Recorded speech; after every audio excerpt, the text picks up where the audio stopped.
Major, আমি তো আপনাকে কোনো ডিসকাউন্ট দিইনি। যা দিয়েছে সরকার দিয়েছে এবং হসপিটালের কর্তৃপক্ষ দিয়েছে। আর না আমি আপনার প্রাণ বাঁচিয়েছি। প্রাণ বাঁচানোর মালিক তো আল্লাহ। সেক্ষেত্রে আপনার মাননীয় প্রধানমন্ত্রীও আল্লাহ তাআলার দরবারে হাজিরা দেওয়ার কথা। কিন্তু আপনি আমার দরবারে কেন হাজিরা দিচ্ছেন বারবার? দর্পণ মৃদু হাসল, বুকে হাত গুজে বলল, জ্ঞানীগুণীরা বলে মেয়েদের ষষ্ঠ ইন্দ্রিয় নাকি খুবই তীক্ষ্ণ হয়। ছেলেদের নজর পড়ার জন্য তাদের এক ঝলক দৃষ্টিই যথেষ্ট। তবে আপনি এখনো বুঝতে পারছেন না, তাহলে কি ধরে নেব জ্ঞানীগুণীরা মিথ্যা বলে? শিয়াশা সরু দৃষ্টিতে কোন চোখে একবার দেখে নিল কাঠখোট্টা মেজরের নির্লিপ্ততা। লোকটা ভয়ঙ্কর কথা বলছে, তাও কি নির্লিপ্ত ভঙ্গিতে। সেভাবেই বলল, কোনো জ্ঞানী গুণীরা বলেছে এই কথা? গুগলে আর্টিকেল পড়ার সময় সংলাপটা দেখেছিলাম। কে বলেছে তার নাম দেখিনি। গম্ভীর স্বরে বলল দর্পণ। সোজা সাপটা স্বীকারোক্তিতে সামনের মানবী কিছুক্ষণ বোকার মতো তাকিয়ে রইল। খানিক বাদে খিলখিলিয়ে হেসে উঠল শিয়াশা। আপনার মতো আয়রন ম্যানের মুখে এইসব কথা জোকসের মতো শোনায়।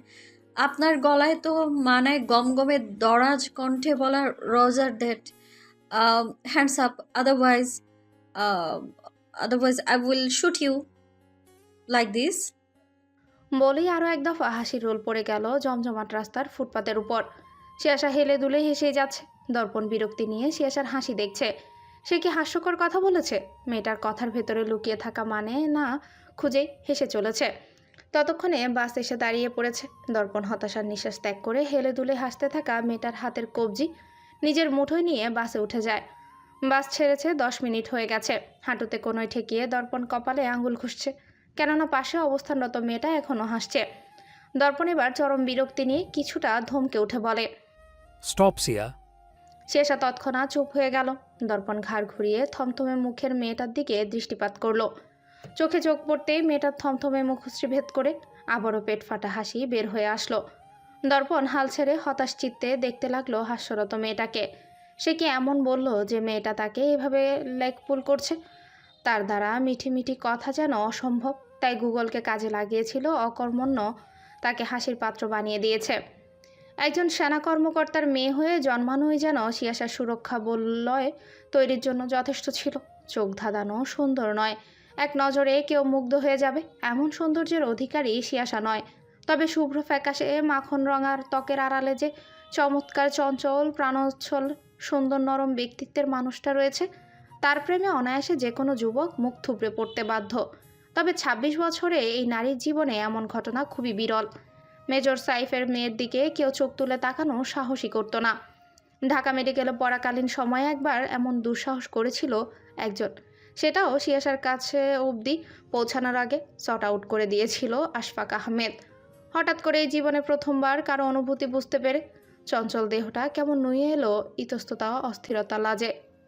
তাই দর্পণের কথার মানে বুঝতে পেরেও সে নিজের অভিব্যক্তি লুকাচ্ছে, বুঝেও না বোঝার ভান ধরে বসে আছে।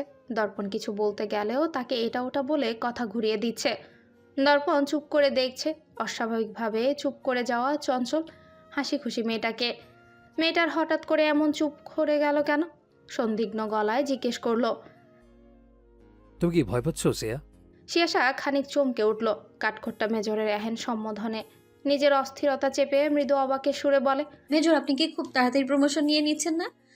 সরাসরি তুমিতে চলে এসেছেন। জীবনে ৩০টা বছর পার করে ফেললাম সিয়া। তারপর গিয়ে দেখা মিলল জীবনসঙ্গিনীর। এখনো যদি আপনিতে আটকে থাকি, তবে ওগো শুনছতে কবে পরিণত হব? আর বাবা ডাকতেই বা কবে শুনবো? তাই তাড়াতাড়ি প্রমোশন নেওয়ার ট্রাই করছি, যেন কাঠখোট্টা মেজর উপাধি থেকে বেরিয়ে রোমান্টিক মেজরের উপাধি পেতে পারি। কাট কাট কণ্ঠে বলা কথাটুকু যেন সামনের মানবীর চোখ বৃহৎ আকার ধারণ করে। বড় বড় চোখ করেই বলল, এত তাড়াতাড়ি কারো চরিত্র স্খলন কিভাবে ঘটতে পারে? দর্পণের চোখে মুখেও এবার খানিক অবাকের রেশ দেখা গেল, তবে সেটা নিছকই অভিনয়। অবাক কণ্ঠেই বলল, এটা তোমার কাছে চরিত্র স্খলন মনে হচ্ছে? এটা তো পৃথিবীর নিয়ম। জগতে এমন কোনো নারী নেই যে নিজ থেকে স্বীকার করবে সে একটা ছেলেকে ভালোবাসে। সর্বক্ষেত্রে ছেলেদেরকেই প্রথম স্বীকারোক্তি করতে হয়। তাতে যদি ব্যক্তি চরম একঘেয়ে গম্ভীর ভবঘুরে হয়, তার ক্ষেত্রেও একই নিয়ম প্রযোজ্য। এর জন্য যদি নিজস্ব চারিত্রিক বলয়ের বাইরে এসে নিজেকে অন্যভাবে বহিঃপ্রকাশ করতে হয়, তবে এটাকে চরিত্রস্খলন বলা অনুচিত হবে। বরং এটা হচ্ছে অভিযোজন ক্ষমতা, যেটা সব পুরুষের মধ্যে নিহিত রয়েছে। না থাকলে তারা বউ পাবে না। আপনি ভালো জ্ঞান দিতে পারেন। সেনাবাহিনীতে যোগদান না করে আপনার তো লেকচারার হিসেবে যোগদান করা উচিত ছিল। দর্পণের মুখপানে দৃষ্টি নিক্ষেপ করে বলে শিয়াশা। ধন্যবাদ। কোনো এক সময় এই অভিজ্ঞতার সদ্ব্যবহার করব ক্যান্টনমেন্টে টিচিং সার্ভিস দিয়ে। শিয়াশা আর চোখে দেখতে লাগলো গম্ভীর মুখে রসিকতা করা ব্যক্তিটাকে। ঠিক সেই মুহূর্তেই দর্পণও তার দৃষ্টি ঘুরিয়ে চোখ রাখলো মেয়েটার চোখে। ব্রাউন রঙের গেঞ্জির সাথে কালো প্যান্ট, গলায় ঝুলানো মাল্টি কালার একটা স্কার্ফ। খুব বেশি অসাধারণ কিছু না থাকলেও সে মুগ্ধ হয় বারংবার। দর্পণ ভ্রু নাচালো শীতল কণ্ঠে জিজ্ঞাসা করলো। আমি এখনো আমার উত্তর পাইনি। আপনি কিছু জিজ্ঞাসাই করেননি, উত্তর কিভাবে পাবেন? লাজে আরক্ত মুখটি জানলার দিকে তাক করে বলল শিয়াশা। ঘন ভ্রুযুগল খানিক বেঁকে গেল দর্পণের। নারী এক অসম্ভব সুন্দর ছলনাময়ী। মনের ভাব বুঝতে পেরেও তার কণ্ঠ নিঃসৃত শব্দের বুনন চায়। বুক ভরা শ্বাস নিয়ে ফোনের হোম স্ক্রিন অন করে। দৃষ্টিবদ্ধ হতেই সেটি আবারও বন্ধ করে কমান্ডারের মতো কমান্ড করে বলল। বৃহস্পতিবার সকাল 4:45 ক্যান্টনমেন্টের শেষ সীমান্ত বরাবর থাকবে। শিয়াশা প্রশ্নবিদ্ধ গলায় জিজ্ঞাসা করলো। দর্পণ আবারও রিপিট করলো। ততক্ষণে বাস তাদের গন্তব্যে চলে এসেছে। অনধিকার চর্চা সত্ত্বেও প্রত্যেকবার সর্বোচ্চ অধিকার নিয়ে কড়াপোড়া হাতটি মেয়েটার নরম হাতটি নিজের মুঠোবন্দি করে রাখে। বাস থেকে সকলে তাড়াহুড়ো করে নামছে। শিয়াশা এক দৃষ্টিতে তাকিয়ে আছে দায়িত্ববান গম্ভীর মুখভঙ্গির লোকটার দিকে। এক হাত দিয়ে কবজি আঁকড়ে ধরে আছে, আরেক হাত দিয়ে সিমসাম গরনের মেয়েটার চারপাশে বলয় তৈরি করে আছে, যেন কারো স্পর্শ না লাগে মেলি দেহে। সর্বোচ্চ সুরক্ষা দিয়ে বাসের ভিড় ঠেলে নেমে হাঁটা শুরু করে ক্যান্টনমেন্টের গলির দিকে। শিয়াশা মুচকে হাসলো নিজের হাতের দিকে তাকিয়ে। তার কাছে সব রয়েছে, টাকা, বাড়ি, ক্ষমতা, ভালোবাসা। বাকি জীবনটুকুতে যদি তার চাওয়া পাওয়া বলতে কিছু থেকে থাকে, সেটা হলো একজন যত্নবান দায়িত্ববান জীবনসঙ্গী। আনএক্সপেক্টেডলি সে সেটা পেয়েও গেছে। লালাভাই ছেয়ে গেল লম্বাটে মুখ জুড়ে। লম্বা লম্বা পায়ে হাঁটতে থাকা ব্যক্তির পাশ ঘেঁষে নিজেও আঁকড়ে ধরলো দুহাত দিয়ে দর্পণের হাতটা। নিজের হাত জুড়ে মেয়েটার স্পর্শে ওষ্ঠপটে হাসি ফুটে উঠল মৃদু। মুঠোয় থাকা হাত জোর খাটিয়ে নিজের আরও কাছে টেনে আনলো। ক্যান্টনমেন্ট এরিয়াতে থাকে না কোনো ভিড়, বাজে আড্ডা কিংবা দোকানপাট। সবসময় আইনের আওতায় থাকায় এই জায়গাটুকু যেন পাপ অপরাধ দূষণমুক্ত।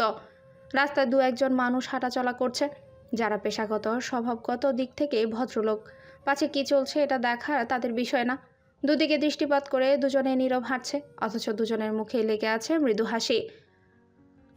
শব্দের আদান প্রদান না হলেও মনের আদান প্রদান যে অনেক আগেই হয়ে গেছে। তবুও ফর্মালিটিস যেন আমাদের মানুষদের শিরায় শিরায় মিশে আছে। এটা না হলে মন মস্তিষ্কে শান্তি পাওয়া যায় না। বৃহস্পতিবার সকাল 7:30। মেরুন রঙা কোমর কাটা পোশাকে আবৃত করে নিয়েছে শিয়াশা নিজেকে। সদ্য ঘুম থেকে উঠেছে, চোখ মুখ এখনো ফোলা ফোলা, তবুও চোখে মুখে উপচে পড়া উচ্ছ্বাস দেখে মনে হচ্ছে না সে মাত্র ঘুম থেকে উঠেছে। চুল ছেড়ে মাথায় কাপড় বেঁধে তাতে অলংকার মাংটিকা পরে নেয়। অ্যান্টিকের গহনা গায়ে জড়িয়ে ঠোঁটে হালকা বেরি লিপ বাম লাগিয়ে নেয়। মিনি সন্ধিহান ঘুমো ঘুমো চোখে দেখছে শিয়াশাকে। টিনেজি অবস্থানরত এই মেয়েটার কেন জানি মনে হচ্ছে তার আফায় প্রেমে পড়ছে। ইদানিং আফায় হুদাই খালি মিটিমিটি হাসে, বারবার ফোনের দিকে তাকায়। 11টা বাজলে বারান্দায় উকিঝুঁকি মারে। নিজেদের মধ্যে কোনো জড়তা ও মুখে কোনো বেরিবাদ না থাকায় সে প্রশ্ন করেই ফেলল। আফা, আপনি কি প্রেমে পড়ছেন? শিয়াশা চমকালো না কিংবা ভয়ও পেল না এমন প্রশ্নে। সে প্রেম করছে শুনলে তার পরিবারের সদস্যরা তাকে মারধর করবে, ঘরে আটকে রাখবে, মোবাইল ছিনিয়ে নেবে, এ যেন হাস্যকর ব্যাপার। বরং সকলেই খুশি হবে। তবে বেশ অবাক হয়েছে মিনির মুখে এ কথা শুনে। সে প্রেমে পড়েছে এটা তো কাউকে বলেনি, তবে বুঝলো কি করে? তার মুখে কি লেখা রয়েছে? সে ভ্রু নাচিয়ে জিজ্ঞাসা করলো। তোর এমনটা কেন মনে হলো? প্রেমে পড়লে মানুষ অমন করে আমি শুনছি আমার এক বান্ধবীর মুখে। শিয়াশা গম্ভীর মুখে কিছুক্ষণ তাকিয়ে রইল। কিছুক্ষণ বাদে চমৎকার হেসে চঞ্চল কণ্ঠে বলল। তোর বান্ধবী তো একজন মনোবিজ্ঞানী রে মিনি, তাকে তো পুরস্কার দেওয়া উচিত। সে ঠিক বলেছে। তাইলে আপনি সত্যি সত্যি প্রেমে পড়ছেন? হুম। শিয়াশা আরেকবার নিজেকে পর্যবেক্ষণ করতে করতে বলে। প্রিয়জনের জন্য সাজতেও এত আনন্দ কেন? মিনি উচ্ছ্বাসিত হয়ে উঠল। তার ঘুম উবে গেছে। সে চটপটে কণ্ঠে বলল। ক্যারা আফা, ক্যারা? কোন বড় ডাক্তার? এখন বলবো না। কেন? মিনি আর্তনাদ করে উঠল। শিয়াশা মুচকে এসে মিনির চুল এলোমেলো করে দিয়ে বলে। দেখা করাবো তোর সাথে, খুশি? মেলা খুশি আফা, আপনি কি ভালো? হুম, এখন বলতো আমার সুন্দর লাগছে? পরি লাহান। তোর ভাষার ঠিক হবে না, তাই না মিনি? শিয়াশা হতাশ কণ্ঠে বলে। মিনি চুপসে গেল। মিনমিনে গলায় বলল, আর এমন হবে না আপা। তুই এসেছিস থেকে এই কথা শুনছি। আমি আসছি এখন, দেরি হয়ে যাচ্ছে। তিন বুড়োকে বলবি আমি ঘর থেকে বেরিয়ে গিয়েছি। যতক্ষণ পর্যন্ত না বিয়ে করবে আমি ফিরে আসবো না। শিয়াশা নিঃশব্দে বের হতে হতে বলে। আচ্ছা। ক্যান্টনমেন্টের শেষ সীমান্তে আসতে দেখা মিলল একটা কালো রঙের গাড়ির, যা ড্রাইভিং সিটে কোনোয় ঠেকিয়ে থুতনিতে হাত ঠেকিয়ে বসে আছে। কালো শার্টে আবৃত সুঠাম দেহের অধিকারী এক পুরুষ। সিয়ার ব্যক্তিগত পুরুষ। সে লাজুক হেসে গাড়ির অপর পাশে কাছে টোকা দেয়। সাথে সাথে দরজা খুলে গেল। পুরুষটি বিমুগ্ধ অবলোকন করলো মেয়েটার সাজ। আজকে সাজটা তার জন্যই যেন বলার অবকাশ রাখে না। জীবনের এই নিঃসঙ্গ একলা যাত্রাপথে প্রথম কেউ তার জন্য সেজেছে। এর পরিবর্তে সে কি দিবে? তার জীবনটা চাইলেও হয়তো সে কৃপণতা করবে না। মৃদু হেসে হাত বাড়িয়ে দিল। হাত বাড়িয়ে দেওয়াটাও অপ্রয়োজনীয়, হাত ধরাটাও অপ্রয়োজনীয়। তবুও পুরুষটি হাত বাড়িয়ে দিয়েছে, মেয়েটাও হাতটা আঁকড়ে ধরেছে, অথচ পুরোটাই অপ্রয়োজনীয়। কিন্তু আপনারা কি জানেন, ভালোবাসায় প্রয়োজন থাকতে নেই। অপ্রয়োজনে করা সব কিছুই ভালোবাসার পবিত্রতা সততা বহন করে।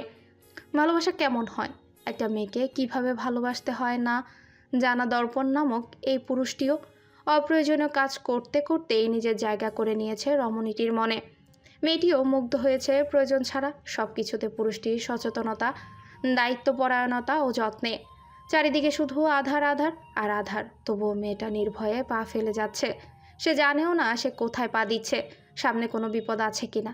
এমন কোনো ভয় নেই মেয়েটার মাঝে, কারণ কেউ তাকে এক হাতে আগলে রেখেছে, যার উপর অপ্রয়োজনেও সে ভরসা করছে নিজের থেকেও বেশি। দূষণমুক্ত ভোরের নির্মল মিষ্টি ঠান্ডা আবহাওয়া গায়ে শিরশির জাগাচ্ছে। খানিকটা সেটে গেল পাশে হাঁটতে থাকা পুরুষটার দিকে। পুরুষটাও আগলে নিল তাকে। শিয়াশা চোখে কালো কাপড় বাঁধা। সে কৌতূহলী গলায় জিজ্ঞাসা করলো, আমরা কোথায় যাচ্ছি? গেলেই দেখতে পাবে। বলুন না। স্টপ টকিং সিয়া, খেয়াল করো কিছু শুনতে পারছো কিনা। Feel this. শিয়াশা বাধ্যকমের মতো চুপ করে শোনার চেষ্টা করলো। পায়ের মর্মর আওয়াজ নিশ্চিহ্ন হয়ে গেছে। স্ক্যাচ করা শব্দ ভেসে আসছে। আবার পাতার মর্মরে আওয়াজ ভেদ করে কুই কুই মুখ মুখ আওয়াজ আসছে। চিৎকারের সুরে রেটেলস শব্দ ভেসে আসছে। যুবকটি তার হাত ছেড়ে দিয়েছে। শিয়াশা ভয়ার্ত হাত দিয়ে হাতরে কয়েকবার খুঁজল যুবকটিকে। পরিপ্রেক্ষিতে মৃদু আশঙ্কের কণ্ঠ ভেসে আসে। আমি হিয়ার সিয়া। Can you hear something? কিন্তু বুঝতে পারছি না এগুলো কিসের শব্দ। তাদের এলাকায় নতুন প্রজাতি দেখে তারা ভয় পেয়ে গিয়েছে, তাই র্যাটলস শব্দ করছে, চিৎকার করে এলাকা রক্ষা করছে। কারা? প্রশ্নের জবাব দিল না। সে নিজ বক্তব্য এটে রয়েছে। কই কই মুখ মুখ শব্দ করছে, আবার কয়েকজন বয়সের সাথে তাল মিলিয়ে বেড়ে ওঠা বুজুর্গরা। কেন জানো? কর্ণদয় ছুঁয়ে গেল কারো ঠোঁট। বদন হালকা কেঁপে উঠল মেয়েটার। ধিমি কণ্ঠে জিজ্ঞাসা করলো, কেন? প্রশ্নটা শুনতেই যেন আরো নিবিড়ভাবে ছুঁয়ে গেল কর্ণলতি। ফিসফিসিয়ে বলল, শত বিপদ সামনে রেখেও তাদের মিলনের বড্ড তারা, তাই বিপদ ঘনিয়ে আসতে দেখেও তারা সঙ্গমে মত্ত হওয়ার জন্য একে অপরের আহ্বান জানায় এইভাবে শব্দ করে। গোপন কথা, জোরে বলতে নেই, তাদের বাচ্চারা শুনে ফেলবে তো। কাদের? এবারেও জবাব আসলো না। ক্ষণকাল বাদে দুটো হাত মেয়েটার লম্বাটে সিমসাম গরনের দেহটিকে পেছন থেকে আঁকড়ে ধরল। মেয়েটার পিঠ ঠেকলো শক্তপোক্ত চওড়া বুকে। মেয়েটার দুহাত নিজের দুহাতের মাঝে নিয়ে চোখের কাপড়টা খুলে ফেলল। কয়েকবার পিট পিট করে চোখ খুলতেই শিয়াশা সপ্রতিভ চাহনিতে চারদিকে তাকালো। বিভ্রান্তিত চিত্তে এদিক ওদিক তাকাচ্ছে সে। ঘন সবুজে আচ্ছাদিত জঙ্গল, গাছে গাছে কাঠবিড়ালির হাট বসেছে যেন। সবাই কেমন করে তাদের দেখছে, দৃষ্টিতে তাদের ভয়। তারা মনে করছে শত্রুর আগমন ঘটেছে। বুকে মিশে থেকে খানিকক্ষণ চোখ মুছে নিল প্রকৃতির অমায়িক রূপ। বিস্তৃত ওষ্ঠপট অযথাই প্রসারিত হয়ে গেল। কাঁধের রুক্ষ দাড়ি যুক্ত থুতনি ঠেকতেই শিয়াশা সংকুচিত হয়ে গেল। ভোরের আলো পুরোপুরি ফোটেনি। প্রকৃতির শীতলতার সাথে পাল্লা দিয়ে ভেসে আসা ব্যক্তিটির শীতল কণ্ঠ যেন আরও গা ঝমঝমে। নিজের দুহাতের মাঝে নরম দুহাতটা আঁকড়ে ধরল, বলল, সিয়া, পৃথিবী চিনতে শুরু করেছি থেকেই আমার চারিপাশে শুধু অচেনা মানুষের আবির্ভাব। হাজারো মানুষের ভিতরেও আমি ছিলাম একা। বুঝতে শিখেছি থেকে একটা অনাথ আশ্রমে আবিষ্কার করেছি নিজেকে। কোথা থেকে এসেছি, জন্ম কবে, কোথায়, কে রেখে গিয়েছে, কিচ্ছু জানি না। শুরু হয় বেঁচে থাকার যুদ্ধ। পৃথিবীর অন্ধকার দিক থেকে নিজেকে দূরে রেখে নিজেকে গড়ে তুলি নিজের পরিচয়। মেজর দর্পণ এহসান, সেনাবাহিনীর সিনিয়র সামরিক অফিসার, যার বিগত জীবনটার মানে ছিল শুধুই তার কাজ। এতদিন পর্যন্ত পৃথিবীর কাছ থেকে, সৃষ্টিকর্তার কাছ থেকে আমার কোনো চাওয়া পাওয়া ছিল না, তবে এখন আছে। আমি জানি না পরিবার কেমন হয় সিয়া, পরিবার থাকার অনুভূতি কেমন। পৃথিবীর আর 5টা স্বাভাবিক মানুষের মতো এখন আমিও চাই আমার একটা পরিবার হোক, যেখানে সকলে আমায় ভালোবাসবে, আমার জন্য অপেক্ষা করবে। পুরোটা জীবন কোয়ার্টারে কাটাতে চাই না। একটা নিজের ঘর চাই, যেখানে সুন্দর একটা নেম প্লেট থাকবে, যেটা দর্পণ এহসানে নিজের বাড়ি নির্দেশ করবে, যেখানে তার পরিবার বসবাস করবে, যেখানে কেউ আমার জন্য অপেক্ষা করবে। আমার ফেলে যাওয়া আধোয়া এলোমেলো বস্ত্রগুলো অবহেলায় পড়ে থাকবে না, কেউ সযত্নে সেগুলো গুছিয়ে রাখবে। দিন শেষে ঘরে ফিরে প্রতিদিন বাইরের খাবার খেতে যেতে হবে না, ঘরে সকলের সাথে একসাথে ঘরোয়া খাবার খেতে পারবো। যখন কোনো সুরক্ষা কমিটির হয়ে মিশনে যেতাম, তখন আহত হলে জানানোর মতো কেউ থাকতো না। হাসপাতালে চিকিৎসাধীন সকল সোলজারদের পরিবার ছুটে আসতো, কিন্তু আমার জন্য কেউ আসতো না। তার মানে আমি যদি কোনো মিশনে মারাও যাই, আমার লাশটা নিতেও কেউ আসবে না। জীবনের এই পর্যায়ে আমি চাই কেউ আমার হয়ে থাকুক। আমি যখন আহত হব, তখন আমার কন্ট্যাক্ট লিস্ট সার্চ করে আমার পরিবারকে যেন খুঁজে পায়। অন্য সকল সোলজারদের মতো আমার পরিবারও আমাকে হাসপাতালে দেখতে আসবে, খেয়াল রাখবে, চিন্তা করবে। আমি যদি মারা যাই, তবে আমার লাশ। এতটুকু বলতেই আঁকড়ে ধরে রাখা দেহটি সশব্দে ফুপিয়ে কেঁদে উঠল। অনুরোধের কণ্ঠে বলল, প্লিজ দর্পণ স্টপ। দর্পণে জড়িয়ে রাখা হাতটা শক্ত করে আঁকড়ে ধরে কান্নারত গলায় বলল সিয়াসা, No, Sia, you have to hear this. You have to be strong women, because all these things I want from you. দর্পণ মুচকি হেসে বলল। কিছুটা সময় নীরবতায় আচ্ছন্ন রইল। মেয়েটা তখনও ফুপিয়ে কাঁদছে। মাকে হারানোর পর থেকে আর কোনো প্রিয় মানুষকে হারানোর শক্তি তার মাঝে নেই। লোকটা যে অচিরেই তার প্রিয় মানুষ হয়ে উঠেছে, তাই তাকে হারানোর চিন্তাও সে করতে পারে না। লোকটার ভেতরে এত কুলু কষ্ট জমা, সে কি পারবে তার সকল দুঃখ কষ্ট নিরাময় করতে? নীরবতা ভেঙে আবারও সে একই শীতল কণ্ঠে ভেসে আসলো, Sia, will you be my family? ভালোবাসা তো ক্ষণিকের, ভালোবাসার রূপ বদলায়। দর্পণ তো ভয় পায় ভালোবাসা শব্দটির এই বদলে যাওয়া বৈশিষ্ট্য। সে চায় না তার ভালোবাসার রূপ বদলাক, বরং আজন্ম তার ভালোবাসা অটুট থাকুক ওই একটা মানুষের জন্যই। ভালোবাসা ঠুনকো বলেই এই শব্দটি ব্যবহার করেনি দর্পণ, বরং গুরুত্বপূর্ণ মানুষটিকে দিয়ে দিয়েছিল গোটা দর্পণ জড়িত সব কিছু। আর একটা মানুষের থেকে সব পিছু ছুটে যেতে পারে, কিন্তু পরিবার কখনো পিছু ছুটে যেতে পারে না। তাকে তার নীড়েই ফিরতে হবে, আর নীড়ে ফিরে ওই একটা মুখই দেখতে চায় দর্পণ। সিয়াসা কান্নারত মুখশ্রী ঘাড় ঘুরিয়ে পেছন দাঁড়িয়ে থাকা লৌহমানবের দিকে তাকালো।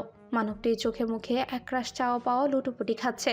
দর্পণ মৃদু হেসে চোখের পানি মুছে দিয়ে আবারও একই কথা জিজ্ঞেস করলো, Will you be my family? Yes, I will. ছোট্ট একটা স্বীকারোক্তি। দর্পণের মনে হলো সে তার নতুন কোনো জীবন ফিরে পেয়েছে, যে জীবনে সে আর একা নয়, তার একটা পরিবার রয়েছে। প্রতি উত্তরে দর্পণ নিজের জ্যাকেটের পকেট থেকে কিছু বের করে সিয়াসার হাতে দিল। কণ্ঠে উৎফুল্লতা নিয়ে বলল, Happy birthday, Sia. সিয়াসা অবাক পানে তাকিয়ে রইল হাতের মুঠোয় ছোট্ট সাফেদ রঙা খরগোশটার দিকে, যার গলায় একটা চাবি সহ চাবির রিং ঝুলছে। আজ তার জন্মদিন। তার তো দর্পণে চক্করে মনেই নেই। সারাদিনে লোকের খেয়ালে ডুবে থাকে। তার ঘরের লোকেরাও কিচ্ছু বলল না কেন? আপনি কি করে জানলেন? তোমার ইচ অ্যান্ড এভরি ইনফরমেশন আমার কাছে রয়েছে। গোয়েন্দাগিরি করছেন আমার উপর? এখনো করা শুরু করিনি, করবো বিয়ের পর। তোমার খুঁটি নাটি সকল তথ্য কালেক্ট করতে হবে। আমার মন কেড়ে নিয়েছো কি দিয়ে, সেটাও তো বের করতে হবে। সিয়াসা কপাল কুঁচকে বলল। দুষ্টু লোক। দর্পণ গা দুলিয়ে হাসলো। সিয়াসা চাবির রিংটা নেড়ে চেড়ে দেখলো। একটা ঠিকানা লেখা, যেটা ক্যান্টনমেন্টের শেষ সীমান্তের বাহিরে অবস্থানরত একটা বাড়িকে নির্দেশ করছে। সে কৌতূহলী দৃষ্টিতে জিজ্ঞাসা করলো, এটা কিসের চাবি? তোমার বার্থডে গিফট। কিসের চাবি এটা? চলো দেখাচ্ছি। বলেই দর্পণ সিয়াসার হাত ধরে টেনে নিয়ে যেতে লাগলো। সিয়াসাও হাসি মুখে দর্পণের হাত দু হাতে আঁকড়ে হাঁটতে লাগলো। 12তলা দালানটির 6তলায় দাঁড়িয়ে আছে সিয়াসা। নিটল দৃষ্টিতে চেয়ে আছে ফ্ল্যাটের দরজায় হেলান দিয়ে দাঁড়ানো ব্যক্তির হাস্যরত মুখশ্রীতে। লোকটা যে ইতিমধ্যে তাকে নিয়ে বহুদূর ভেবে ফেলেছে। দরজার পাশে নেম প্লেটে বড় বড় করে লেখা সিয়ারপন। দর্পণ হাসলো, জিজ্ঞাসা করলো, পছন্দ হয়েছে? শিয়াশা হতবুদ্ধির ন্যায় জিজ্ঞাসা করে। এসব কি? পরিবার তো ঘরে থাকে, কোনো সরকারি কোয়ার্টারে থাকে না, তাই এটা আমার পরিবারের জন্য। এখনকার মালকিন মিসেস সিয়াশা এহসান। বুকে হাত গুজে দরজায় হেলান দিয়ে দাঁড়িয়ে থেকেই বলে দর্পণ। চোখে মুখে তার প্রশান্তির হাসির হুটুপুটি খাচ্ছে। হঠাৎ করে শিয়াশার চোখ দুটো থেকে অশ্রু গড়িয়ে পড়ল। ফ্যাসফ্যাসে ভাঙা কণ্ঠে বলল, আমি কি আপনার পরিবার হতে পারবো? তুমি অলরেডি আমার পরিবার, আমার সব কিছু হয়ে গিয়েছো। চোয়ালদয় আটসাট হয়ে আটকে থাকা, সদাভ্রু কুচকে থাকা, আড়ম্বরহীন মৌনব্রতকারী মেজরটার ভেতরে এত কথা, এত ভালোবাসা, এত নম্রতা লুকিয়ে আছে, সেটা শিয়াশার কল্পনাতীত ছিল। সে নিজে যেমন সবাইকেও ঠিক একই দৃষ্টিভঙ্গির দিক থেকে বিবেচনা করে, তার চপল হাসি খুশি দৃষ্টিভঙ্গির সাথে দর্পণের কাঠখোট্টা স্বভাব ম্যাচ করেনি বিদায় সে লৌহমানব উপাধি দিয়েছিল, যেটা দর্পণ নিজ উদ্যোগে মিথ্যে প্রমাণ করেছে। ফ্ল্যাটটির ইন্টেরিয়ার ডিজাইনের কাজ চলছে, যেটা সম্পূর্ণ হতে এখনও 1 সপ্তাহ। এই 1 সপ্তাহ পর দর্পণ কোয়ার্টার থেকে সেখানে শিফট হবে। অষ্টপটে মৃদু হাসি নিয়ে দারোয়ান চাচাকে সালাম দিয়ে গেটের ভেতর ঢুকে শিয়াশা। দারোয়ান বয়স্ক লোকটার উত্তর করে এগিয়ে আসলো, বলল, আম্মা, সাহেব বাবাই তোমারে খুঁজছে অনেক। তাদের কাজই আমাকে নিয়ে গবেষণা করা। আপনি চিন্তা করবেন না চাচা, আমি সামলে নেব। শিয়াশা ঢুকতে ঢুকতে বলল, চেঁচামেচিও করছে। যেটা ভালো মনে করো তুমি, তারপরেও দেখো ঘুরতে ঘুরতে ক্যানমেন্ডের বাইরে চলে যাও না। ইদানিং তো দেখতেছো হুদায় মানুষ মারতেছে এদিক সেদিক। আমি শক্তিশালী সুরক্ষা কবচ নিয়ে ঘুরি চাচা। নো টেনশন, ডু ফুর্তি। শিয়াশা রসিকতা করে বলে। সাথে সাথেই ফিক করে হেসে উঠল নিজে। দারোয়ান লোকটাও হেসে উঠল। তাদের আম্মা অনেক সরল মনের প্রাণবন্ত মেয়ে, সবাইকে ভালোবাসা দিতে জানে, ভালোবাসা কুড়াতেও জানে। সদর দরজার সামনে আসতেই দর্পণকে মেসেজ করলো সে পৌঁছে গেছে। তারপরেই মুখটা গম্ভীর করে ফেললো। 3 বুড়োকে এবার তার সায়স্তা করতেই হবে। কলিং বেল বাজাতেই হাট করেই দরজা খুলে গেল।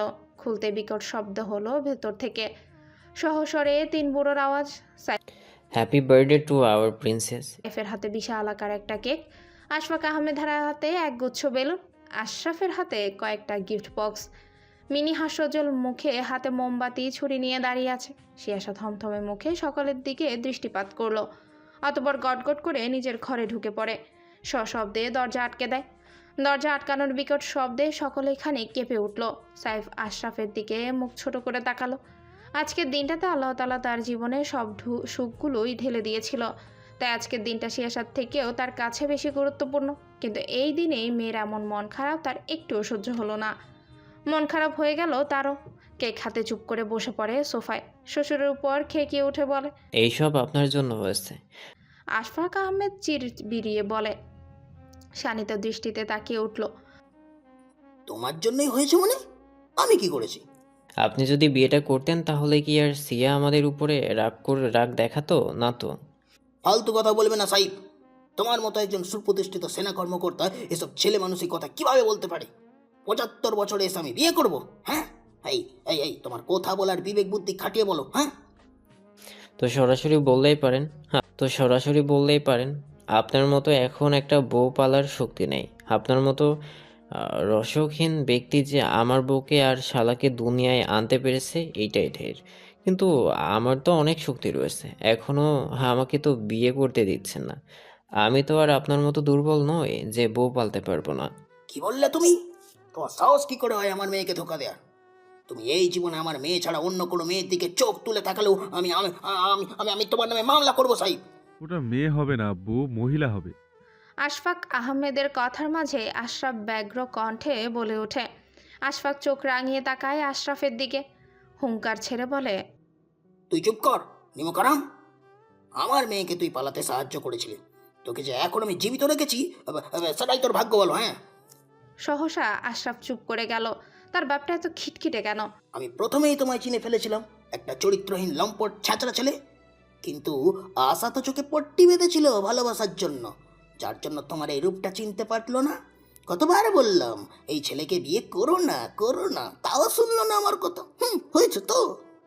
আশফাক আহমেদ আবারও রাগী কণ্ঠে বলতে লাগলো, শ্বশুরের কথায় সাইফ ভ্রু উঁচিয়ে মেয়ের ঘরের দিকে হাঁটা ধরে। কয়েকবার করাঘাত করে বলে, সিয়া বাচ্চা, আজকের দিনে অন্তত এমনটা করো না।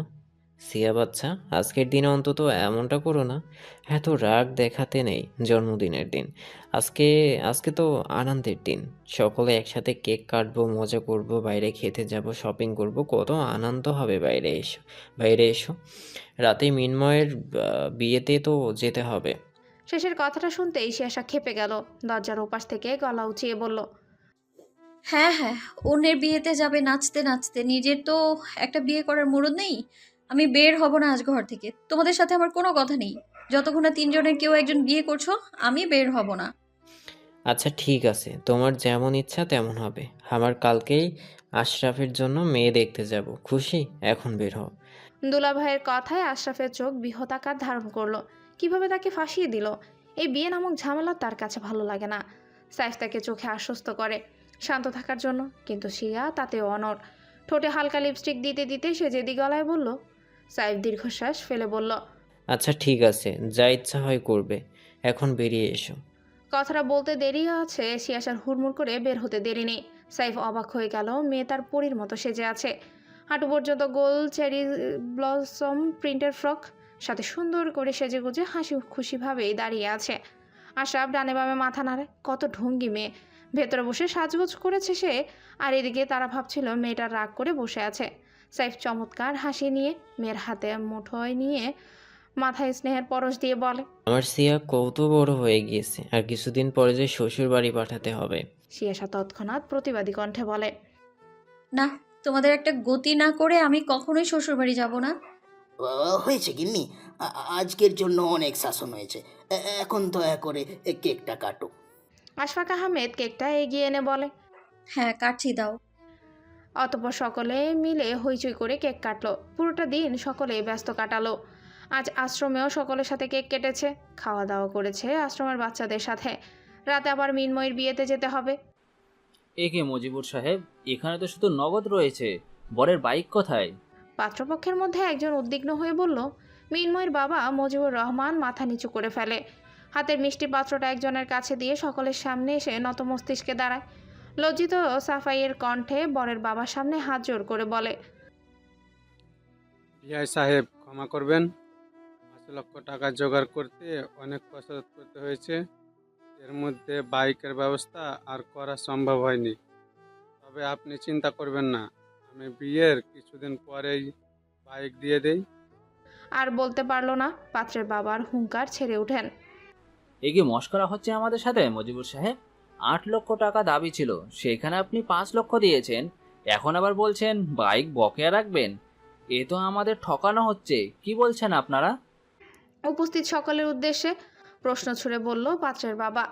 চারিপাশে টঙের উপর কাঠের তৈরি বাড়ি, মাঝে বিশালাকার মাঠে বিবাহের আয়োজন করা হয়েছে। এটা চাকমাপাড়া, এখানে সকলেরই বাড়ি টঙের উপর। মিনময়ীদেরও একই। পাত্রের বাবার এমন হুঙ্কারে কোনে পক্ষে সকলে স্তব্ধ হয়ে গেলেও পাত্রপক্ষের সকলে হৈ হৈ করে উঠল। মজিবুর সাহেবের মুখ শরীর ঘামতে লাগলো, কোনো বিপদ না হয় এই ভরা আসরে। সে হাত জোর করে মিনতি সুরে বলল, বিআই সাহেব আপনি উত্তেজিত হবেন না, আমি আপনাকে কথা দিচ্ছি, আমি কিছুদিনের মধ্যেই বাইকের ব্যবস্থা করে ফেলবো। আপাতত বিয়েটা ঠিক মতো হয়ে যাক। না, কখনোই না। এ তো কথার খিলাফ হচ্ছে আমাদের সাথে। আগে এক কথা বলে বিয়েতে রাজি করানো হয়েছে, এখন বিয়ের আসরে এসে আপনারা মত পাল্টে নিচ্ছেন। এমনটা হলে এই বিয়ে বন্ধ হয়ে যাবে। দেব না এমন কথার খেলাপকারীর মেয়েকে।